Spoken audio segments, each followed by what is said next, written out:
I mean, Okay. So good evening to all of you. Before we begin with the questions, I would like to formally introduce. You can just put up your hand or say hello when I say your name. We'll start with Richa. That's Richa Varun, Senior Brand Manager, Lavi A Rose, Dubai. I got it right. I practiced a lot. That's Shivani Reddy. She is the HR leader for TDCX Malaysia. And this is Vinod Rajan, VP and Corporate Head, Real Estates and Workplace Services, Global Bank. So first of all, thank you to all of you for agreeing to do this with me and saying a yes, because I just wanted to bring forth to people, what it has been like in every industry. I started off with the teachers. I just wanted to know how it has been in the corporate sector. So shall we start? Comfortable, all of you? Okay, fine. So we'll start off with you, Shivani. When, after the physical, workplace culture and going and meeting everybody and every day going to office, when the pandemic hit and the first time they said, okay, it's going to be work from home from tomorrow onwards, what was the first thing that you had to face from your office? The first concern that hit you? Yeah. So there were many actually. So of course, this clearly, that decision of moving from physically working in office to working from home, this completely changed everything, I'm sure, for everyone across. And this one I remember clearly about 1.5 years back. Yeah, almost 1.5 years back, true. When there was this announcement, overnight we had to shift our operations back to working from home. And the thought was scary, to be honest, because we had absolutely no experience of doing at this scale, suddenly shifting everything to working from home. There were many apprehensions, there were many concerns, like employers, and not just us, I would say. I connected with a lot of my other HR colleagues in the industry. I think pretty much everyone had similar concerns and how is this going to work out? What happens to the business continuity? Will the quality of the operations or the standard of operations are going to be the same?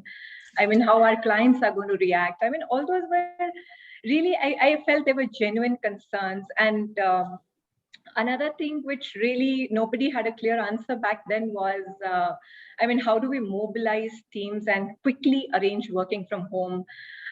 People were taking drastic steps to ship laptops or computers to people's houses, because this just happened really overnight. True. Yeah.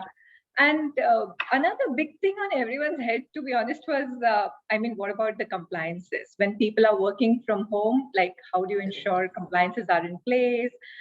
What guidelines to follow? How do we educate suddenly, the entire workforce as to what's the right thing to do, what's not the right thing to do?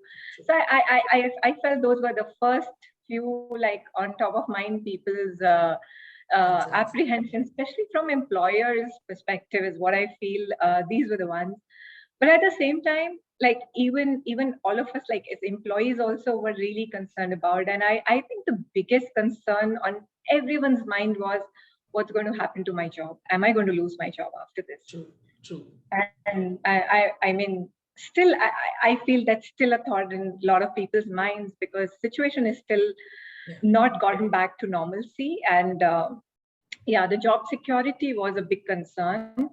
And I think another concern that people had was, how do I keep safe during this time when everyone around me is getting affected in some way or the other? So people were really paranoid, really. Now over a period of time, I think we've accepted that fact. And with vaccinations being rolled out, situation is slightly become easier. But to begin with, these were, I felt, were the big ones on everyone's mind. Okay, yeah, that's true. And coming to you, Richa, being into the retail, what were the major concerns or difficulties you faced initially to get this all together? So from an industry perspective, that was a huge shocker. I come from the Middle East, especially Dubai, which is like your retail destination for the entire part of this world, right? Everybody comes to Dubai for a shopping experience. You talk about the biggest mall, the widest mall, the largest building, the tallest, everything. All of that is here in this in UAE, right? And these are all physical experiences. Absolutely. So there has never been an instance where things have closed down in the UAE. And overnight, exactly as you said, COVID struck, and then that's it. I mean, from next year onwards, it was a lockdown completely with such kind of uncertainty that none of us knew what hit us. And exactly as Shivani said, 80% of the population being expatriates over here who are on a workforce. I think the first thing to grip them was fear of losing their job. Like if things are not opening up, 90% of our revenue was coming from physical stores. True. Even though e-commerce is there prevalent all across, but it's a very, very small segment of our actual revenue. So 90%, 80% of our entire thing, or 80 or 90% of our entire revenue stream completely coming to a standstill with no guarantee as to when it's going to open. I think the first thing that gripped all of us was fear. More than anything, more than physical health fear, I think it was more of a what is going to happen to the future. I think that kind of fear gripped a lot of people out here, which led to a lot of low sentiments. Yeah, so it kind of really brought the whole the whole sentiment down. Everybody was pretty down. You could see it, and I mean with kind of the community activities that were going on, you could see it in people's face. So, and this is the first time ever that this part of the world is facing something like this, like the Great Depression, or even for that matter, they have not really faced anything of that nature because of the whole maturity of the market. It was just booming, and all of a sudden this hit. So I think that took a huge toll. But as I was saying, UAE did a fantastic job with the vaccination drives. From day one, I think it was made very clear to everybody in the organizations across that there would be a lot of steps that we would have to take in order to kind of adjust to this new normal, as they call it. But the whole drive would be to save people from losing their jobs. So there was a government directive, to take a certain amount of pay cut, which is very voluntarily, quite surprisingly, voluntarily taken up by a lot of people. I remember, a lot of us took a certain X percentage, which is over and above what the company actually said, as a salary cut, so that other people could be provided for. A lot of high management individuals didn't take the salary for a few months. Wow. So that money could be pumped back into the resources that really need that monthly wages to kind of survive, and send it back to their home countries. Really nice. So I think along with this, what we saw was people coming together. That's a fantastic thing that I personally saw. In a foreign land, most of us Indians or from other parts of the world, everybody came together to make sure that sense of community was built, and everybody felt to an extent safer than what they would have felt right when this announcement was made. So that was a fantastic change that we saw. Business wise, if you ask me, Archana, it did take a hit. Yeah, it did take a humongous hit. As I said, 90% of revenue stream completely stopped for a month. And even when the lockdown in typically or technically in UAE, the lockdown was only for about a month or a little bit more than that, maybe 40 days. After that, things did open up in phases. But as I said, the sentiment was so low, and me being into a retail fashion industry, this was never the prime priority for anybody to go back to shopping. So a lot of commodities, everyday commodities did pick up, but fashion was one of the last ones to pick up, rightly so. So we did take a hit for a few months, but we also saw a phenomenon called revenge shopping, which is apparently we'll come back to you for that, Richa. Okay, sure. And Vinod, I would like to ask you, like Richa mentioned, or even Shivani mentioned, that it was physically going to office, that though people complain, but still it's a pleasure meeting your people, meeting your friends, sitting there having a coffee, working. It's fun. That culture is fun. But then it was a straight shift coming home, being at home 24/7, being at home. Okay, initially it was like, family reunions and people are getting time to spend with their families. It was all there. But then there must have been certain aspects where, there were times when you had to motivate your employees. So what steps did you take to keep them motivated, keep them there, so that they don't really like slow down and, not get frustrated? What were the major steps you took? So for us, I think from the industry that I come from, I would rather not say the industry, I would say the kind of job that we do. The first thing when we got to know when the government announced a lockdown, that from tomorrow onwards or from Monday onwards, I guess you would all be staying at home and working from home. You'll not be going to travel, you won't be stepping out and things like that. I think the first thing that hit me was, well, good, everybody's going to go back to home and work. So good riddance to everybody. Let them be at home. They don't have to bother us. Right? and nobody to bother us in the office, things like that. I hope they don't hear you say this, okay? Jokes apart, but the fact of the point is that what worried was how do we keep our infrastructure running? Not going to office and keep our infrastructure running. That's the most hardest part. You need to get your portfolio, the premises up and running. You need to keep your data center running. You need to keep your other electrical and HVAC infrastructure running, because these are the ones which support the data center. And if the data center doesn't end, whether you work from home, it doesn't matter where you are in the world. If the data center doesn't work, you don't work. Simple as that. Everything crashes down, right? So that was the most immediate concern that we were all facing. How do we do that? But then I think most of us who belong to this kind of a job, we realize that, no matter what, we will keep going to office. We may not go, all of us may not go on the same day, but yes, we would go, and we will span our work in such a way that there is somebody there, and or some part of the group or some part of the team is always there. Okay. And slowly after a month or two, what happened was that we realized, okay, this corona is happening, pandemic is happening, everything is happening, but we are going to office. So then we decided, let's all go to office. At least, we get rid of not being at home and not being bothered by our kids and our wives. So we said, okay. I mean, the same thing applies to the ladies also in my team. They want to run away from their husbands. So we decided to go back to office because we thought that we needed to be there. Simply, I mean, I've been joking, but what I'm trying to say is that without being physically present there, it is impossible for us to maintain the infrastructure of any property or any company, you see. So we decided to go back. And we decided, but we made sure that, protocols are followed. We made sure that we test ourselves regularly. We made sure that, we are safe.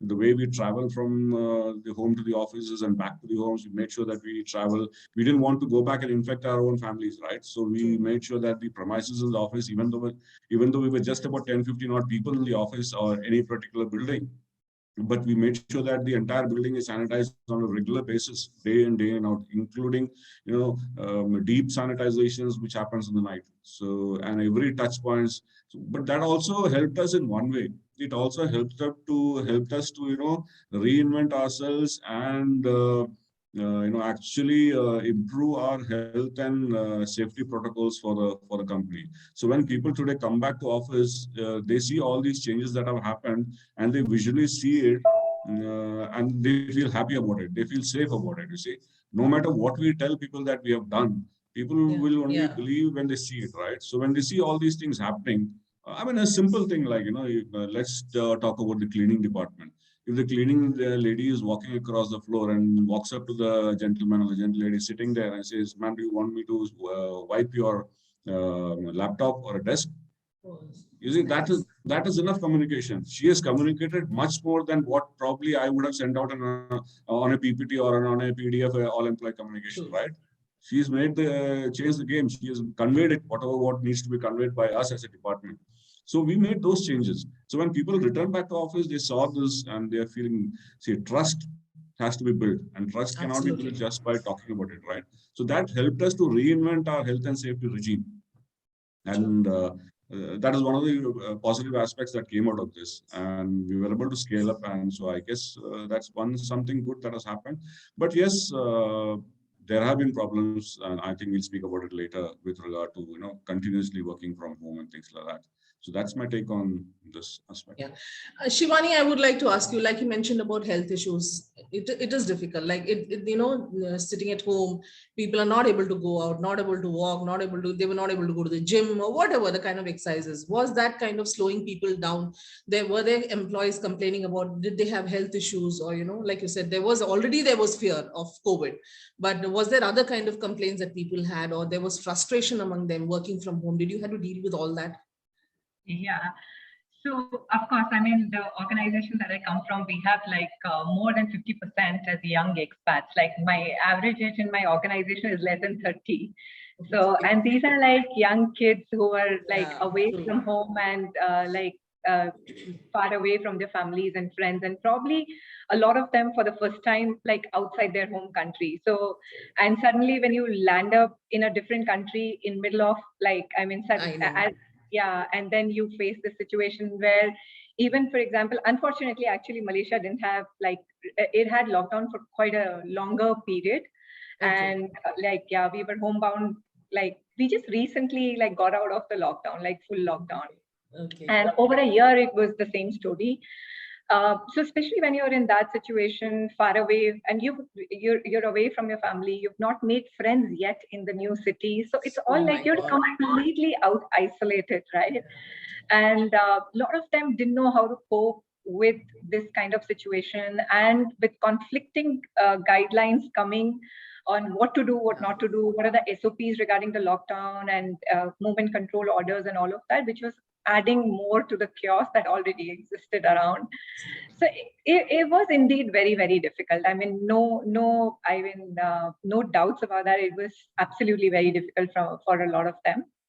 And of course, people had a lot of apprehensions as to what's going to happen. And there were, of course, health concerns reported. Started off with little anxiety for quite a lot of them, because when you don't know what's happening around you, lack of information or lack of correct information, so to say. True.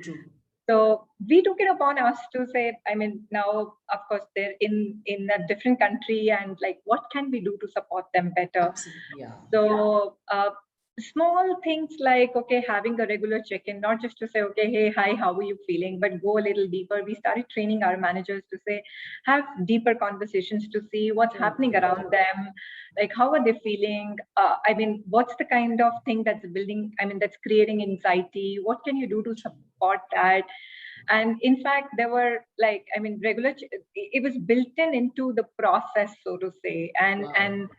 And then like small things, so to say, we did something just to cheer them up, like a 30-day happiness challenge. Okay, today, everyone go home and do like a video call to your mom or to your dad, or like call a long lost friend, or day two, maybe buy yourself a happy meal, so to say, or let's all come together, have lunch together. I mean, those were small little things that we did, because people absolutely had no avenue to vent out what they were feeling, or to let their hair down.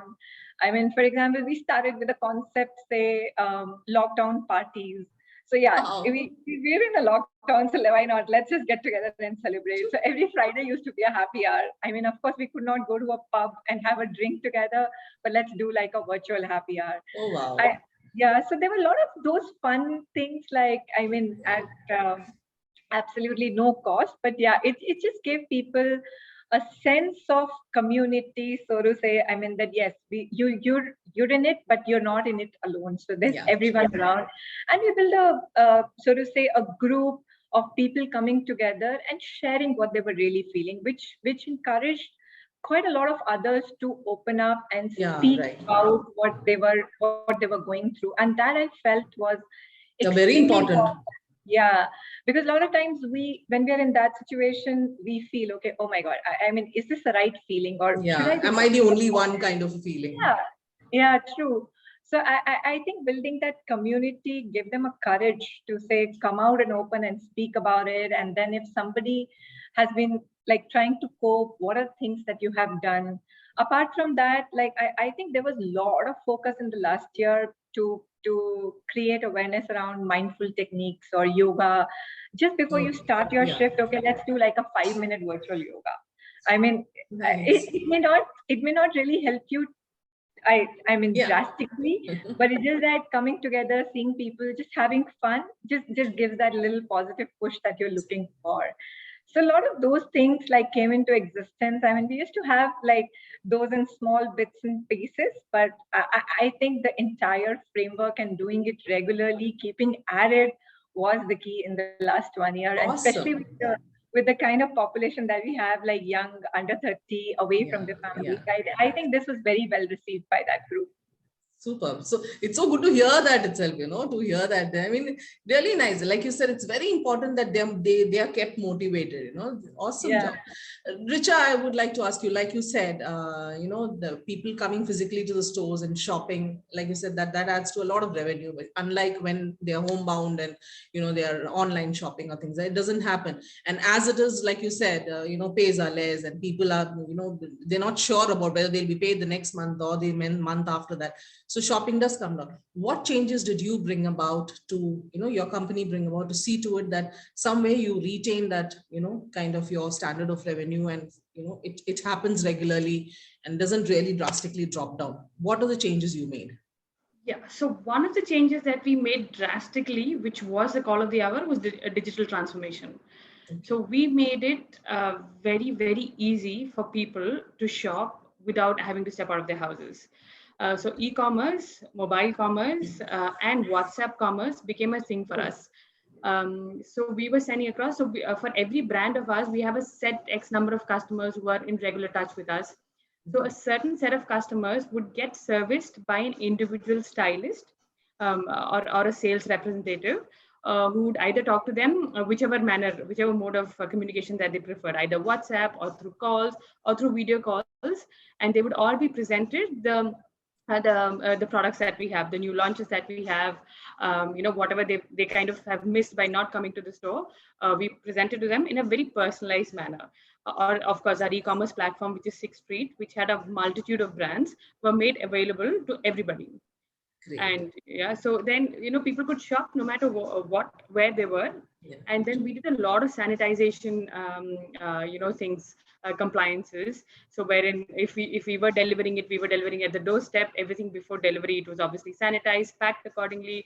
There was a complete no touch, no contact payment method that was kind of picked up. So a lot of those things were brought into place, which made it very easy. I wouldn't say easy, but which made it very worry-free for the customers.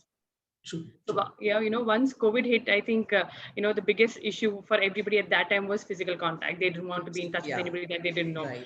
So we made it 100% sure that, everything that was, in fact, being sent across to them, which they have purchased, was completely worry-free. So there was no contact, completely sanitized. So that's one thing that we did, to kind of change the business a bit. Oh.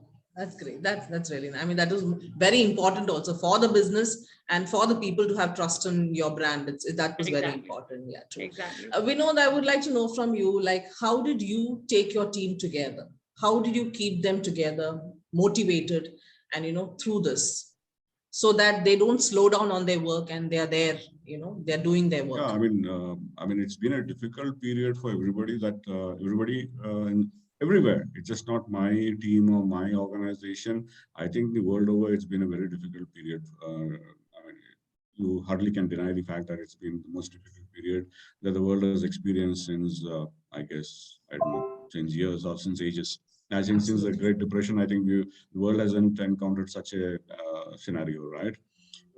So one of the most important thing that I realized, and probably I realized quickly, was the fact that we are going to be away from each other for long periods of time. We are not going to be physically connected with each other. We are going to miss our team meetings or our camaraderie or our breakout periods and times. So I had to find out a way. How do we devise a way to see that we are all well connected? So we created this WhatsApp group for us. One of the simplest thing to do was to create a WhatsApp group.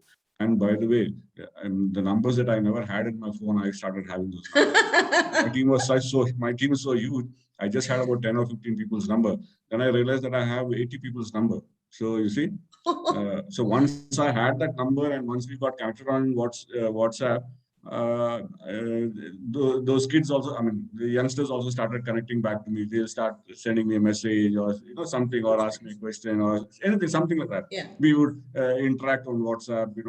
Somebody happened to be I suddenly realized that one of the ladies happened to be a singer, an amateur singer also. So she'll record and send me the songs. You see? So the camaraderie had to be built some way. I know, yeah. Right? True, The true. oneness had to be built some way. And also I realized that we ourselves, I mean, all of us probably have become more tolerant in many ways. Earlier during calls, like video calls, we never used to like, the background noise or some sound happening in the background, right? Today we are perfectly all right if the kid is crying in the next room, or somebody's dog is barking, or our wife is throwing kitchen utensils at somebody else. So all that is fine, easily accepted. I mean, we have realized that okay, so if there's a noise happening, fine, Yeah. it's okay with it. It'll go away on its own, and then we will resume. Similarly, the most difficult part is to communicate via telephone or via internet, right?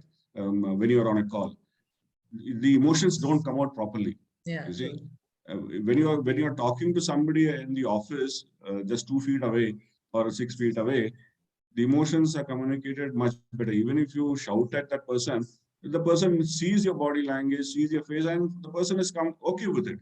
I mean, nobody likes to be shouted at, but the person is okay with it. But the point is, if you do the same on a call, the emotion that is communicated to that person is completely different. You see, and I Okay. realized that after I had done a few mistakes. You see, because people have started talking to me.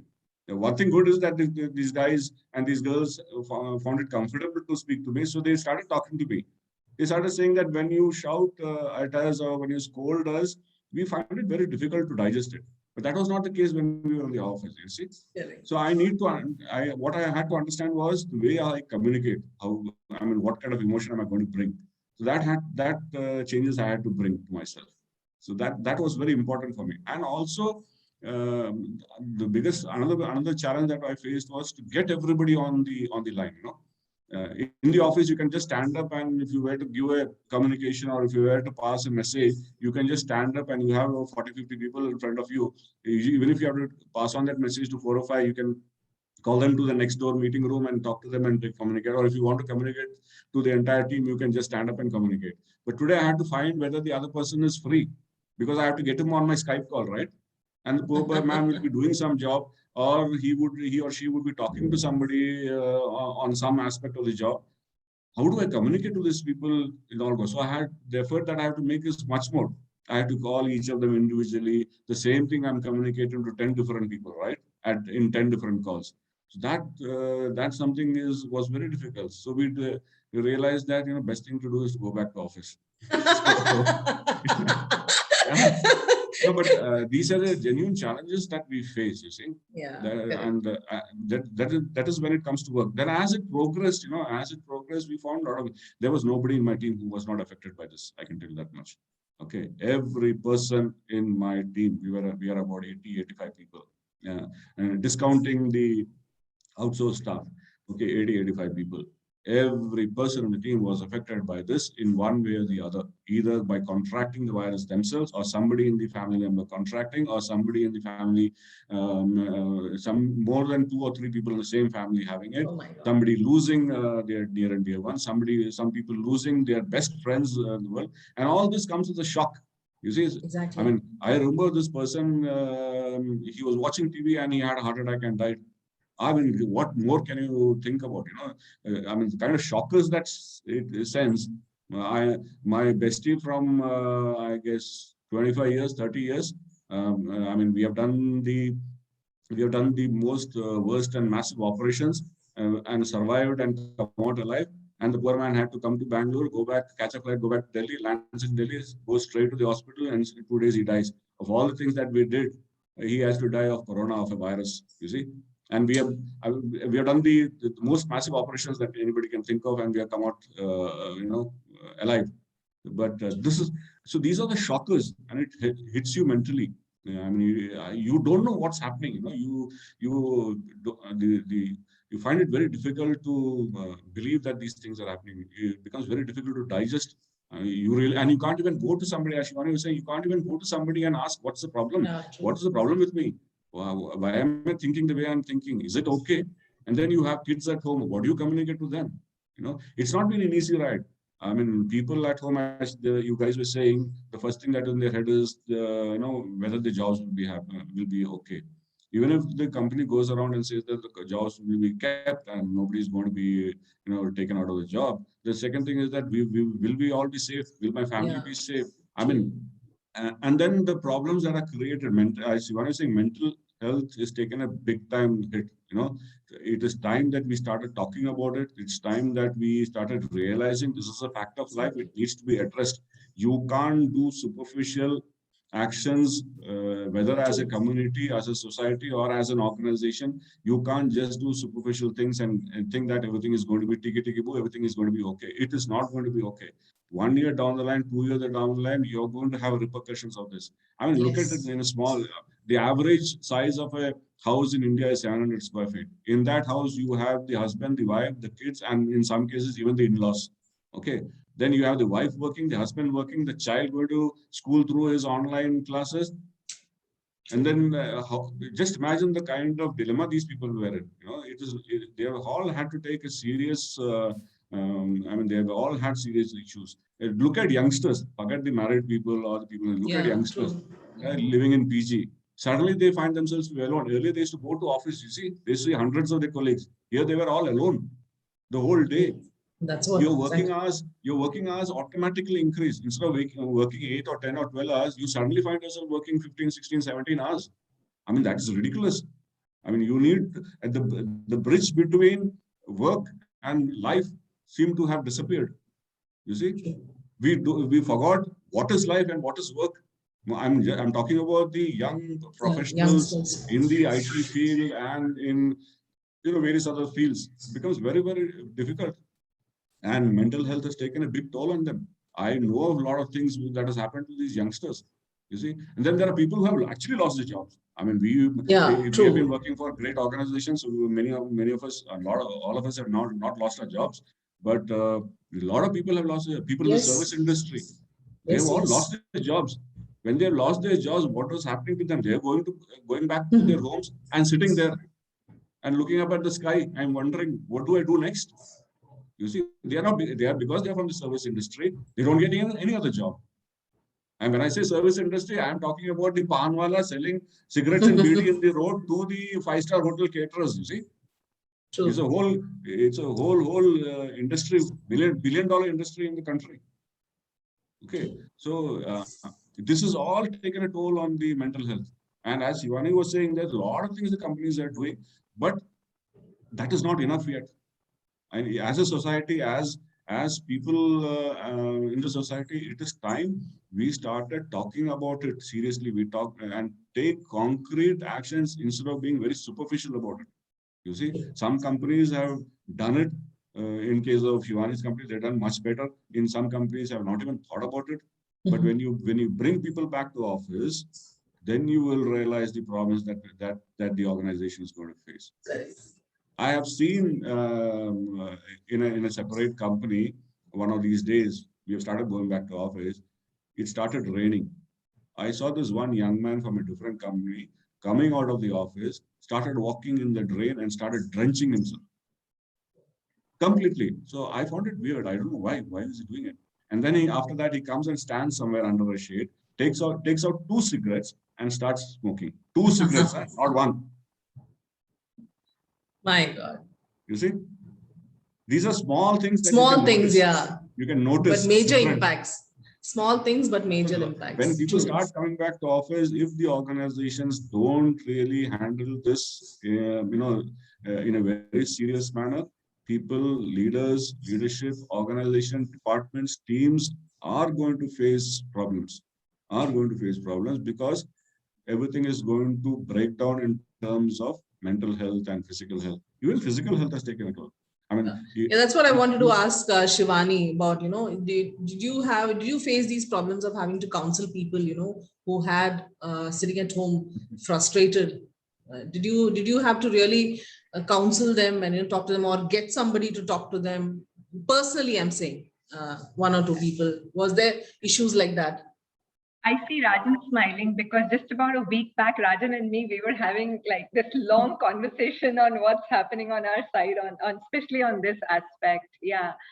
I mean, I am no different. Like everyone else has been facing that, and so do I. And especially in my organization, for example, us as HR business partners, initially, I mean, there's this big stigma around this entire mental health and people not willing to come out and openly express. Yes. And even if somebody gathers courage to express, I feel, I mean, how much of tolerance to accepting that do we have? I mean, I think it's high time we all need to question ourselves. I mean, do we have that acceptance? If somebody gathers the courage to come and speak to you about it, saying, okay, I'm feeling anxious and this is what I'm feeling. I mean, there's still, I mean, in last decade, I would say we've all made a huge progress. I mean, we've come a long way, but still there's lots and lots to be done in this particular area.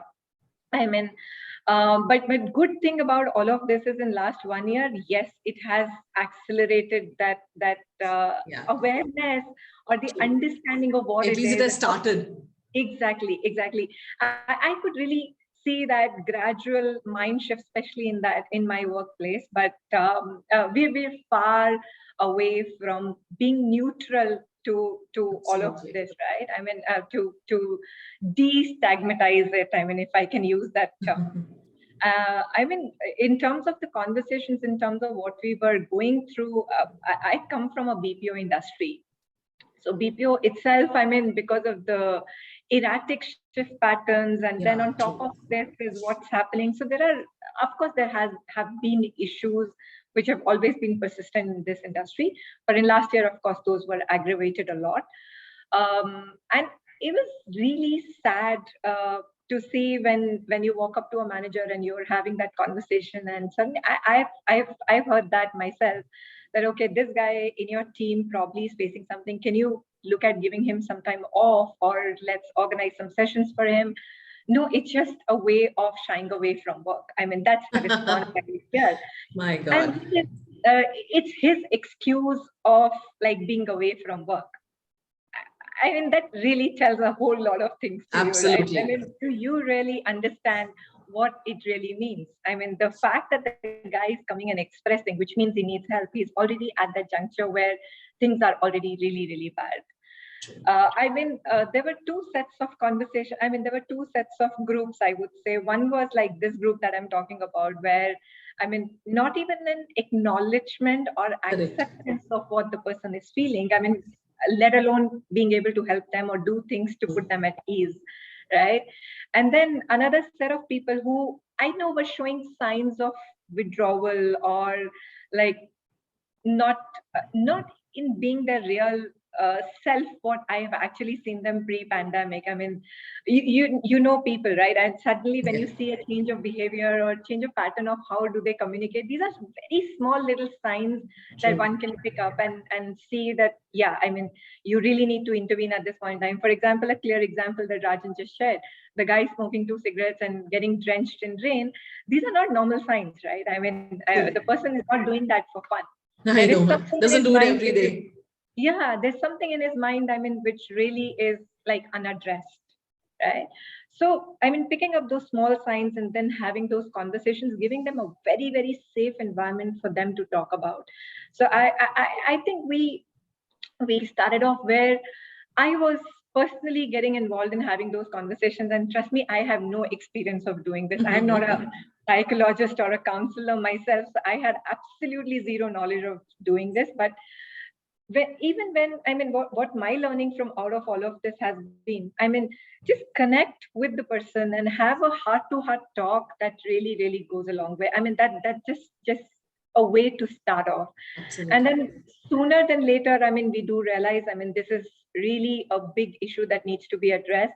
So we got a counselor on board. I mean, this person is like, he comes with 20 years of industry experience and specialize in this area, especially working with the younger population to see, I mean, how do we help them settle? How do we, like, it's a mix of sometimes a career counseling to a psychological counseling. I mean, it's a whole mishmash of that is what I would say. And there were, of course, scary moments in last 1 year where like these youngsters calling me up and they're like, okay, you know, I see no hope in my life. And I think the only step that I can take is just killing myself. And I mean, imagine you hear that and then like go through that entire cycle to say, okay, tell me what happened. And we had to like pay visits to people's houses just to make sure that That they're they're fine. fine. I mean, of course, business was a priority, but not at the cost of the people that Somebody's we life. have. Yes. Yeah, absolutely. So I think getting that counselor on board and then ensuring people have the support. So that's why the small little events that I started talking about, they started coming into existence, because at least people had avenue. Because before that, for example, I mean, I've had a bad day at work. Okay, call a friend. Okay, let's catch up for a drink. True. Over drink, you just went out everything. Like it's just out of your system. And next morning you're like all set and like it's again, yeah, you're ready to go through that grind, right? You take it up like more courageously, but all True, that very is true. suddenly taken away from people. So I think, I mean, I totally echo Rajan's sentiment where we talk about, I mean, one is about like getting out of that stigma around talking about mental health. Mental And health. I personally feel it's not just about mental health anymore. I mean, it's about overall health and well-being, and Well-being, yeah. whether you call it physical health or mental health or spiritual health. I think the whole aspect of how do we create a culture of wellness, Well-being, yeah. so to say. Correct. Yeah, Wellness. I think that's extremely important, and that's, I feel, is the need of the hour at the moment. Richa, since you are there in Dubai, like you said, there was a lot of tension about people losing their job. They're living in a very comfortable space in Dubai. Whatever they're earning, they're living a good life. Coming back home, it's a big zero. They don't know whether what will happen. They'll be able to find a job or that kind of money. So personally, did you have to meet people, see that fear, meeting people? Did you see that in your office personally? I did, yes, of course. So we have people who are working as sales associate in the store, coming from different parts of the world, and up to the higher management, all of whom have made their lives for about last 13 to 15 years in the Middle East, if not UAE specifically. So for them, this is what they call home. So going back home was like exactly as you said. No, they didn't know where to start off with, and their biggest fear was that what will happen if they had to go back home. So one of the strategies that we took, or rather, more of a scientific approach that I had done with a lot of people, is to show them that it's not so bad going back home, no matter which part of the world that you come from. That's where most of us spent our childhood. Our brilliant memories are from there. So if you ask me personally, my biggest memories are from the times that I've spent in school back in India. And you come to a place and you get so comfortable with the convenience that this place Exactly. provides. And so you do realize this is not what life is all about. Okay, there are other things that we've enjoyed, and we can always go back. And having that whole support system back at home, be it your parents or your relatives, is a completely different ball game than being in a country where you feel kind of slightly by themselves. Yeah, So true. we had a lot of conversations with these millennials who had come here, who had just come here. They said they so-called leave in the clutches of their parents, come to Dubai to have fun, and the lockdown happens, and they're like, oh my God, I don't know what to do with my life. And I told them, dude, I mean, I've been through the whole thing. I've lived with my parents. I couldn't wait to get out of my parents' house. And then I've come and I've lived that life of, partying, clubbing, being late at night. And then at some point of time, you do realize you want that dal chawal, you really have to have that sambar rice. You can only do so much of clubbing. You can only have so much of, junk food at 3 a.m. because that kind of runs out. So going back home is not the end of the world. Yeah. Is something that we told all of them, and we got them to recount. So one of the things that we did was gratitude counting with them. So we told them, okay, like for example, you tell me, what are the best memories that you have? What are you most thankful for? More often than not, Archana, it was not the BMWs, it was not the Duplay apartments. Most of them True. were thankful for the times that they had in college.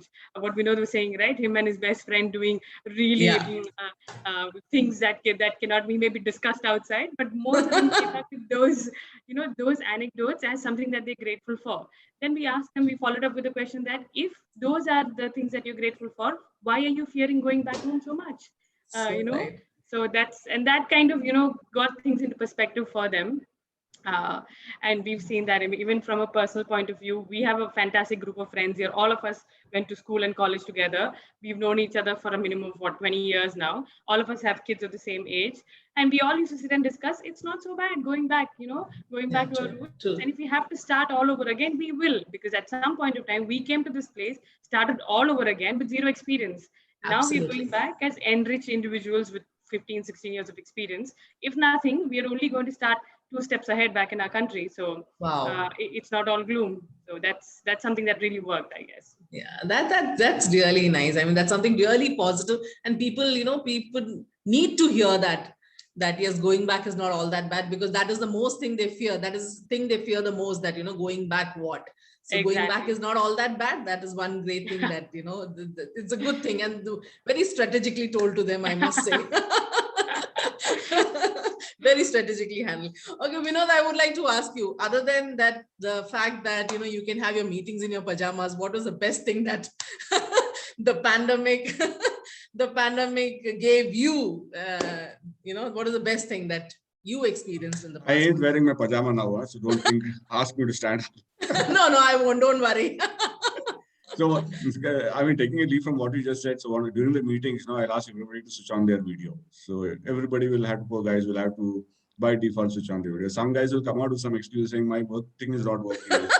So all that, but then we make sure that everybody switches on the video. And then during the course of the meeting, suddenly I'll tell somebody, Mr. Nagaraj, why don't you just stand up here? Nagaraj will be wearing a nice pressed cotton shirt, and underneath that he'll be wearing that lungi.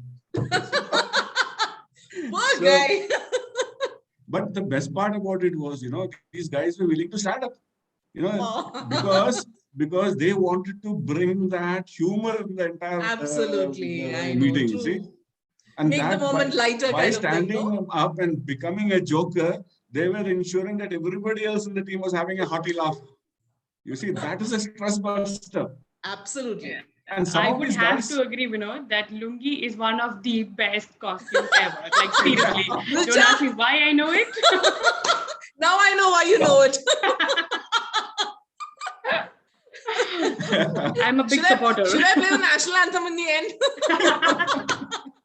I'm in the office, so I'm safe now. Yeah, so going back to that, I mean, it's been so everybody adapts. I mean, and luckily for us, I guess, the guys and the girls in the team were just adaptable to, doing stuff the way they felt happy about doing. They were not restricted to do certain things in a certain way. The restrictions regarding that it should be prim and proper, the team meeting should be like this, all that was gone. We tried to make it as easy going as it is possible, without giving up the importance of what the meeting is all about, without actually diluting the importance of what it is all about. But we were having fun along the way.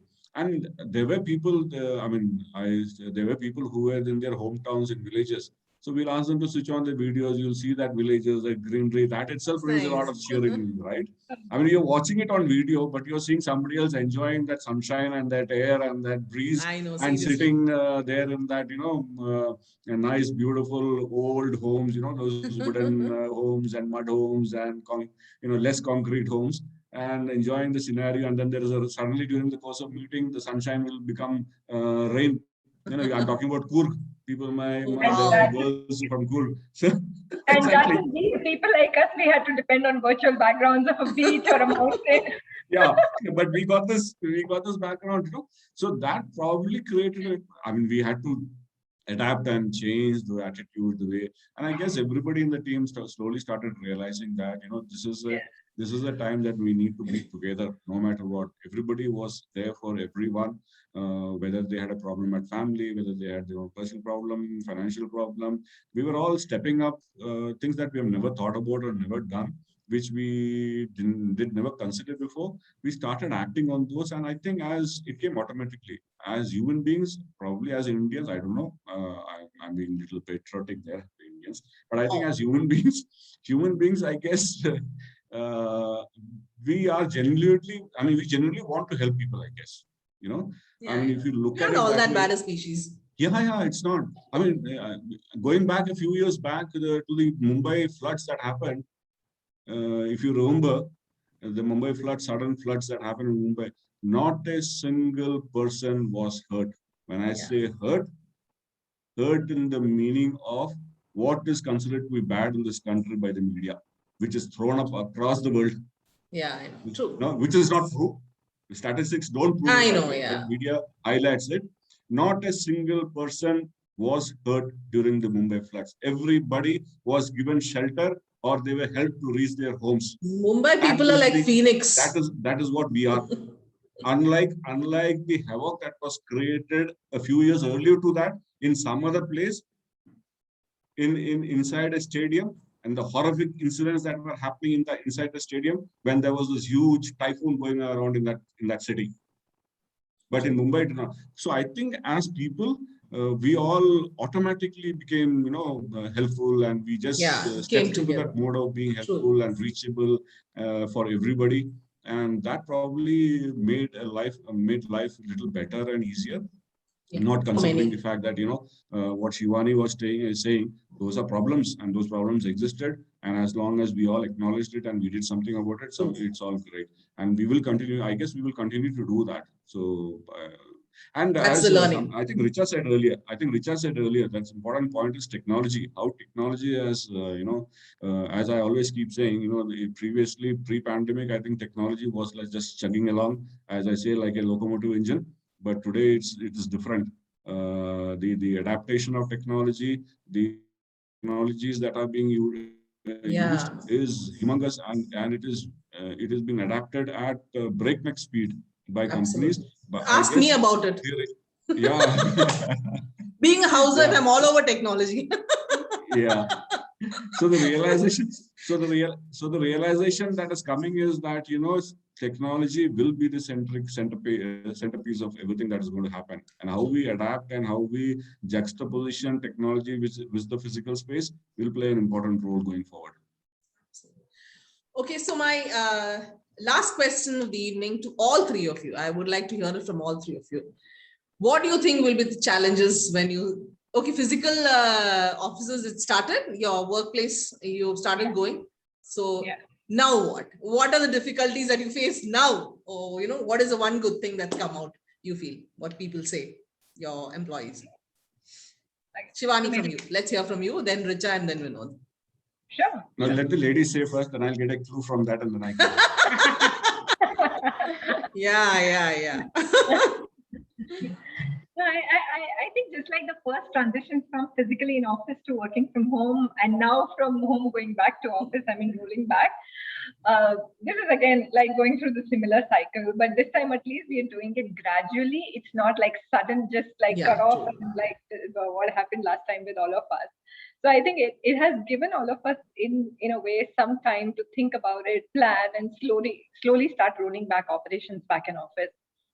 But I think currently, as we talk, the problems that I'm grappling with at work is, majority of my workforce is vaccinated, but there are still a handful, they've not either got their turns to get vaccinated, or they don't want to get vaccinated, or they're waiting for some sort of a vaccine, like I don't want this, and they're cherry picking the vaccine, so that's why they've not gotten vaccinated. So how do you ensure that both of these coexist in the workplace? Because the ones who are vaccinated, they feel like unsafe around the ones who are not vaccinated yet. And there's a lot of sentiment around this, right? In the sense, okay, he's not vaccinated, so I shouldn't be sharing the all same touch me nots now. Yeah, exactly. So, he's my trainer, but I want to see whether he's vaccinated so that I can be in the same room alongside with him and all of that stuff. I think that's one thing around it. And second, like people who are, for example, going back to the point of mental health that we talked about. So if this has come out and open that somebody has suffered, even though the person's out of it, but now at least, oh no, that's a lot of negativity around me, so I don't want to be like mingling with this one. So how do you ensure that this is like completely neutral and absolutely like just normal as anyone else? For example, it's not like contagious. But yeah, in the past it had ripple effects. So for example, no, I want to stay away from negativity and all of that. But like, again, it goes back to my earlier point of like, how do we destigmatize all of this that's happening? So I think this is what I have been grappling with largely with the half population vaccinated. And Okay. How do you bring that back? Yeah. Okay, Richa, what about you? So I think one of the biggest challenges that we are having is nobody wants to come back to work full time. Everybody Wants to be in the pajamas and work. Yeah. Everybody is asking for a hybrid, workstation. So say, for example, 3 days work from office and 2 days work from home kind of a thing. Because I believe a lot of people have gotten used to, let's say, micromanaging their households. Looking at what your children are doing, looking at what is being cooked or cooking it yourself. So, and that has gotten into them so much that they, and with the pandemic, with as Vinod said, a lot of people losing their loved ones, and things have been put into perspective as to what is important in one's life. Earlier, especially in this part of the world, everybody was concentrating on that whole corporate rat race, right? Everybody wanted to kind of get up on the ladder. Everybody wanted to kind of get that 20% increment, and they were willing to spend about 8 to 10 hours more in the office than what was required just to prove a point, just so that they could get an X title or an X amount. But now, post pandemic, I think people have all realized that it is the connections that really matter the most. It's your family that matters the most. So they want to spend, priorities have changed. Yes, totally. So they want to spend equal amount of time at work and equal amount of time at home also. Which is something as organization as an organization have completely understood. We really feel that people are more productive that way also. If your mind space is rid of any kind of tensions that are at home, then you will be able to work and be more productive. And with the technology being so readily available to everybody, it's no longer required to be physically present in one place. We can be at different parts of the world and still get work done.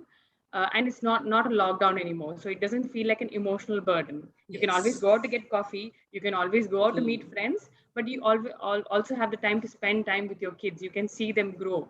My kid is about 20 months old now, and when the lockdown happened, I had just delivered, and I could see his first smile, I could see his first steps, which wouldn't have happened if there was no lockdown. And that is a lot more important to me than coming to the office 5 days just so that I can get that 10% increment. Absolutely. So I think that's a mindset change that has been brought about. I wouldn't call it an issue, but I would call it a complete pragmatic shift that's happening in the mindset of people.